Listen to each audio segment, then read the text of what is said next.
Break ನಂತರ ಮತ್ತೆ ಸ್ವಾಗತ. ದಕ್ಷಿಣ ಕನ್ನಡ ಜಿಲ್ಲೆಯಲ್ಲಿ ಮಳೆಯಿಂದಾಗಿ ಭಾರಿ ಅನಾಹುತ ಆಗಿದೆ. ಹಲವು ರಸ್ತೆಗಳು ಜಲಾವೃತ ಆಗಿದೆ. ಮಿಷನ್ ಸ್ಟ್ರೀಟ್ ರಸ್ತೆ, ರಾವ್ ಅಂಡ್ ರಾವ್ ವೃತ್ತ, ಕೊಪ್ಪರಹಿತ್ತು ಪ್ರದೇಶದ ಜಲಾವೃತ ಆಗಿದೆ. ಅಪಾಯದಲ್ಲಿ ಸಿಲುಕಿದಂತಹ ಜನರನ್ನ ರಕ್ಷಣೆ ಮಾಡಲಾಗಿದೆ.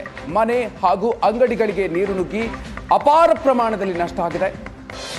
ಉಳ್ಳಾಲ ತಾಲೂಕಿನಲ್ಲೂ ಕೂಡ ಹಲವು ಕಡೆಗಳಲ್ಲಿ ಮಳೆ ಸುರಿದು ಸಾಕಷ್ಟು ಅವಾಂತರ ಸೃಷ್ಟಿಯಾಗಿದೆ.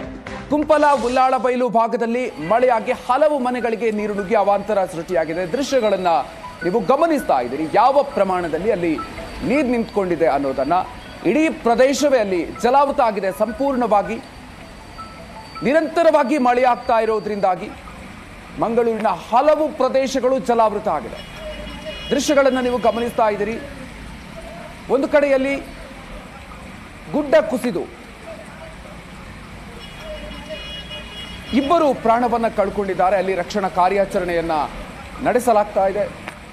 ಮತ್ತೊಂದು ಕಡೆಯಲ್ಲಿ ನಿರಂತರವಾಗಿ ಸುರಿತಾ ಇರುವಂತಹ ಮಳೆಗೆ ಯಾವ ಪ್ರಮಾಣದಲ್ಲಿ ಮಂಗಳೂರಿನ ಹಲವು ಪ್ರದೇಶಗಳು ಜಲಾವೃತ ಆಗಿದೆ ಅನ್ನೋದನ್ನು ಕೂಡ ಗಮನಿಸ್ತಾ ಇದ್ದೀವಿ. ನಿರಂತರವಾಗಿ ಈ ಭಾಗದಲ್ಲಿ ಮಳೆ ಆಗ್ತಾ ಇದೆ.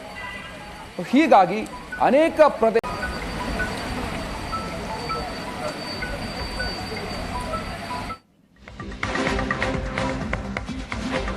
ದಕ್ಷಿಣ ಕನ್ನಡದಲ್ಲಿ ಭಾರಿ ಮಳೆ ಆಗ್ತಾ ಇದೆ. ಮಂಗಳೂರಿನಲ್ಲಿ ರಸ್ತೆಗಳು ಕೆರೆಯ ರೀತಿಯಲ್ಲಿ ಕಂಡು ಬರ್ತಾ ಇದೆ. ಮನೆ ಅಂಗಡಿಗಳಿಗೆ ನೀರು ನುಗ್ಗಿ ಅವಾಂತರ ಸೃಷ್ಟಿಯಾಗಿದೆ. ಉಳ್ಳಾಲ ತಾಲೂಕಿನಲ್ಲೂ ಕೂಡ ವರುಣನ ಆರ್ಭಟ ಜೋರಾಗಿದೆ. ಸಾಕಷ್ಟು ಅವಾಂತರಗಳು ಆಗಿದೆ ಉಳ್ಳಾಲ ತಾಲೂಕಿನಲ್ಲಿ. ದಕ್ಷಿಣ ಕನ್ನಡ ಜಿಲ್ಲೆಯಾದ್ಯಂತ ಇವತ್ತು ಶಾಲೆಗಳಿಗೆ ರಜೆ ಘೋಷಣೆ ಮಾಡಲಾಗಿದೆ. ಅಂಗನವಾಡಿ ಪ್ರೌಢಶಾಲೆಗಳಿಗೆ ರಜೆ ಘೋಷಣೆ ಮಾಡಲಾಗಿದೆ. ಭಾರಿ ಪ್ರಮಾಣದಲ್ಲಿ ಮಳೆ ಆಗ್ತಾ ಇರೋದ್ರಿಂದಾಗಿ ಮುನ್ನೆಚ್ಚರಿಕಾ ಕ್ರಮಗಳನ್ನು ತೆಗೆದುಕೊಳ್ಳಲಾಗಿದೆ. ಶಾಲೆಗಳಿಗೆ ಕೂಡ ರಜೆಯನ್ನು ಘೋಷಣೆ ಮಾಡಲಾಗಿದೆ. ಹಲವು ಪ್ರದೇಶಗಳು ಜಲಾವೃತ ಆಗಿದೆ. ಮಂಗಳೂರಿನಲ್ಲಿ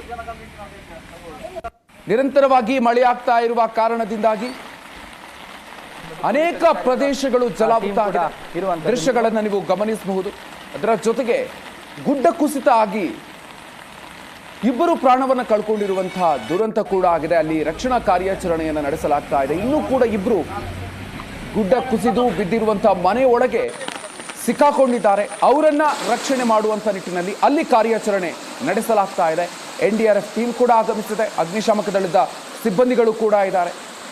ಇನ್ನು ಆರಂಭದಲ್ಲಿ ಸ್ಥಳೀಯರು ಕೂಡ ಮನೆಯೊಳಗೆ ಸಿಕ್ಕಾಕೊಂಡಿದ್ದವರನ್ನ ರಕ್ಷಣೆ ಮಾಡುವಲ್ಲಿ ಸಾಥ್ ನೀಡಿದ್ರು. ಈಗ ಸುತ್ತಮುತ್ತಲಿನ ಜನರು ಕೂಡ ಸಾಕಷ್ಟು ಪ್ರಮಾಣದಲ್ಲಿ ಬರ್ತಾ ಇದ್ದಾರೆ. ಹೀಗಾಗಿ ರಕ್ಷಣಾ ಕಾರ್ಯಾಚರಣೆಗೆ ಕಷ್ಟ ಆಗ್ತಾ ಇದೆ. ಯಾರು ಕೂಡ ಬರಬೇಡಿ ಅಂತ ಕೂಡ ಅಲ್ಲಿ ಪೊಲೀಸರು ರಕ್ಷಣಾ ಕಾರ್ಯಾಚರಣೆಯಲ್ಲಿ ತೊಡಗಿಕೊಂಡಿದ್ದವರು ಮನವಿಯನ್ನು ಮಾಡಿಕೊಳ್ತಾ ಇದ್ದಾರೆ.